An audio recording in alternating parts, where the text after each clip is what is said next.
dynamic, energetic, and capable of action or change. Static, stationary, or fixed.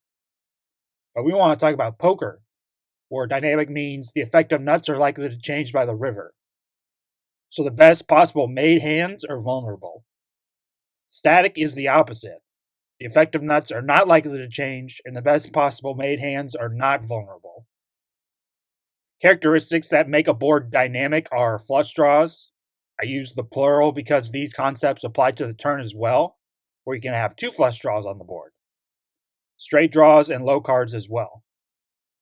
Low cards apply to Texas Hold'em more, where top pair is likely to change by the river. In Pot Limit Omaha, over pairs and top pair are not as valuable and are insta-folds in a big multi-way pot scenario, if that's all you have. Remember, PLO is a game of straights, flushes, and full houses. Speaking of those, a static board happens when the board is monotone. So a flush is impenetrable against straights and only has to worry about board pairs. An even more static board is when the board is paired, because full houses and the rare 4 of a kind have flush and straight draws drawing dead, while trips have them at least severely dominated. Then lastly, high cards, because top pair, more in Hold'em, and top set, more in PLO, are unlikely to change. It's the classic way ahead or way behind that's more often on a static board, while a more even draw versus main hand matchup is more often on a dynamic board. But why is it important to recognize these characteristics on the flop? It is more important in PLO to recognize them, but one has to play much more cautiously on a dynamic board out of position because of the huge positional disadvantage you have. Now on cue, put your thinking caps on. What is the most dynamic flop possible?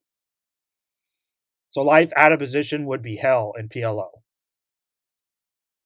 You got it? Okay, let's see. 6-5-2 with the flush draw. It has all the draws and the lowest possible cards.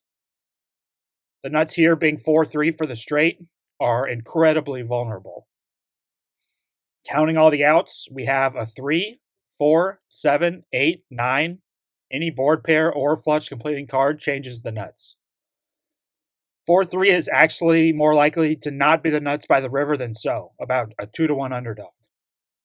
Out of position with the nuts, it sounds crazy, but in PLO you might want to check call and see a safe turn.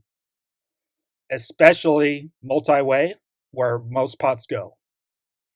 It may seem counterintuitive, but with many straights in PLO where that's the best possible made hand, you might want to see a safe turn before putting more money into the pot, and you don't want to just protect your hand.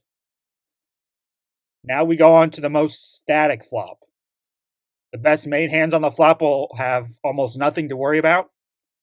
Are you ready for it? Ace, ace, ace, triple A. 4 aces will be the absolute nuts, besides runner, runner, straight flush by the river. And higher full houses will have nothing to worry about if they're already ahead, but drawing dead if behind. These types of flops will likely not get the action as the dynamic flops will, hence action flop. Wet flop is also associated with dynamic flops. I would just consider dynamic and wet synonyms if you ever hear those instead. In PLO, I believe big money is made on static flops. Players overplay draws and weak full houses on paired boards and could easily be drawing dead.